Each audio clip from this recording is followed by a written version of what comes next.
هنجيب اللحمة المفرومة اللي انت شايلاها لرمضان وتعالي نحضر الكفتة علشان تبقى معانا سهلة وبسيطة كده. يا دوب هتطلعي الطبق وتعملي جنبه بقى شوية بطاطس محمرة، شوية مكرونة، شوية رز، وهتمشي يومك على طول. هنقول بسم الله ونصلي على الرسول عليه أفضل الصلاة والسلام. وتعالوا نشوف كده الكفتة بتاعتنا السهلة البسيطة اللي ان شاء الله هتطلع معاكي ناجحة جدا. هنجيب كمية اللحمة اللي انت حباها، انا هقولك مقدار كيلو. دلوقتي معانا كيلو لحمة مفرومة وحط عليه نسبة من الدهن. تمام كده. بعد كده هنضيف عليه قطعة كده من اللية أو الدوج أو الدهن، بفرمه كويس جدا وبحطه معايا بصلاية مفرومة فرم ناعم ومتصفية المية بتاعتها. معايا كمان نص كوباية من فول الصويا نقعاه في مية سخنة، وبعد ما اتنقع ضربته في الكبة ونعمته كويس جدا بالشكل اللي انتوا شايفينه ده.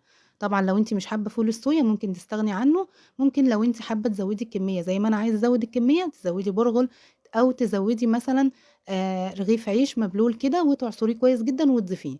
بعد كده المية البصل ركناها كده على جنب عشان هنحتاجها. معايا بقى معلقتين من البقدونس الورق بس مش العيدان. هنضيف الملح بتاعنا، وبعد كده معايا بهارات لحمة وكمان فلفل اسود وسنة صغيرة كده من القرفة، بجد هتوديها لك في حتة تانية خالص. معايا معلقة بالشكل ده بيكنج باودر، ومعايا كمان نص معلقة من البابريكا. هنحط 3 معالق هرميين من النشا علشان تمتص السوائل بتاعتنا وهتطلع معانا بقى متماسكة جدا. معايا كمان كيس من خلطة البرجر الجاهزة.